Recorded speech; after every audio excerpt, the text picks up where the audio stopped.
saya Bening Abakar Syakira. Dan nama saya Naila Amira Salsabila. Mari kita masuk ke bab pertama, yaitu bab pendahuluan. Pertama-tama, saya akan membahas latar belakang dari penelitian ini.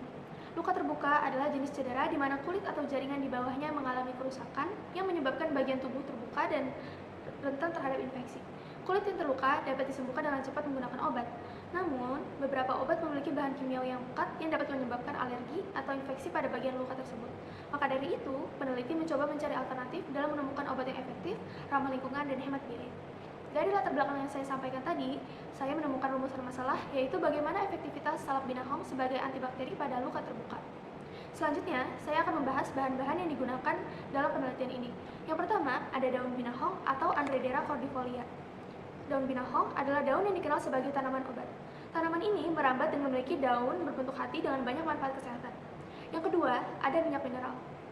Minyak mineral biasa ditemukan dalam produk perawatan kulit seperti pelembab karena dapat membantu melembutkan dan melindungi kulit. Yang ketiga, ada petroleum jelly.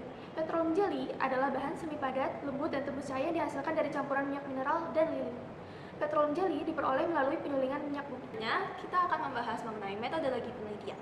Penelitian ini menggunakan metode eksperimen dengan teknik analisis secara kualitatif. Prinsip eksperimen dalam penelitian ini yaitu menggunakan metode maserasi dalam memperoleh ekstraksi daun binahong.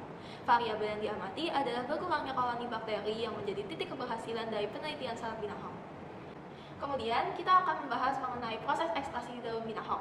Yang pertama, sterilkan semua alat dalam air panas selama 20 menit. Kemudian pilihlah daun binahong yang segar dan dicuci bersih menggunakan air mengalir. Daun binahong dihancurkan menggunakan chopper. Rendam daun binahong sampai menggunakan etanol 96% sampai terendam semuanya. Kemudian diamkan larutan etanol selama 4 jam. Kemudian larutan diuapkan di atas penamas air menggunakan cawan porselin hingga mendapatkan ekstra kental daun binahong. Kemudian kita masuk ke proses pembuatan salep. Pertama-tama, petroleum jelly dilelehkan bersama minyak mineral di atas water bath. Kemudian diaduk sampai homogen. Setelah homogen, basis salep ditambahkan ekstrak daun binahong dan diaduk kembali hingga homogen. Kemudian, masukkan basis salep ke dalam pot salep dan setelah dingin, Hong's ointment dapat digunakan. Berikutnya, saya akan membahas tentang proses pengujian salep. Langkah awal, Hong's ointment diencerkan bersama Aquades dengan perbandingan 5 gram dan 5 ml. Diikuti juga dengan sampel lainnya. Kemudian, kita masuk ke pengujian daya hambat. Metode yang digunakan dalam pengujian ini adalah metode difusi cakram. Langkah awal yang dilakukan adalah membuat media Na atau nutrien agar, kemudian tuang media Na ke cawan Petri sampai setengah cawan. Setelah media Na memadat, inokulasi suspensi bakteri Escherichia coli dari air toilet menggunakan teknik spreader dan pour. Selanjutnya, kertas cakram yang telah direndam sebelumnya pada tahap persiapan pengujian Hong's ointment ditempelkan pada media Na, inkubasi selama 72 jam di suhu ruang. Selanjutnya, kami akan membahas hasil dan pembahasan dari penelitian ini. Hasil uji efektivitas Hong's ointment terhadap antibakteri Escherichia coli disajikan pada tabel 1. Bisa dilihat pada tabel ini tingkat efektivitas ekstrak murni binahong cukup tinggi. Berdasarkan tabel 1 didapatkan hasil bahwa diameter zona hambat bakteri pada larutan iodin lebih besar dikarenakan larutan tersebut merupakan antiseptik yang sudah teruji. Larutan iodin digunakan sebagai kontrol pada ekstrak daun binahong, terbukti dapat digunakan sebagai antibakteri karena diameter zona hambat yang terbentuk cukup besar. Ekstrak daun binahong dicampurkan dengan 2 basis petroleum jelly menunjukkan hasil yang berbeda. Zona hambat yang terbentuk pada Hong's ointment basis petroleum jelly non-komersial lebih terlihat dibandingkan petroleum jelly komersial. Hal ini memiliki kemungkinan petroleum jelly komersial telah memiliki campuran bahan kimia, sehingga hasil yang diperoleh tidak maksimal.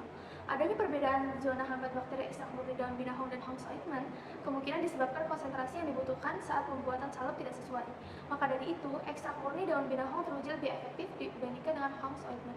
Berdasarkan hasil penelitian yang telah disampaikan, disimpulkan bahwa Hong's ointment salep ekstrak daun binahong Andredera cordifolia teruji efektif digunakan sebagai antibakteri. Daun binahong terbukti memiliki senyawa flavonoid, saponin, terpenoid, dan minyak atsiri yang dapat menghambat pertumbuhan bakteri Escherichia coli. Dalam pembuatan Hong's ointment, penggunaan konsentrasi ekstrak daun binahong dan komposisi bahan pembuatan salep turut berpengaruh terhadap tingkat efektivitas salep sebagai antibakteri.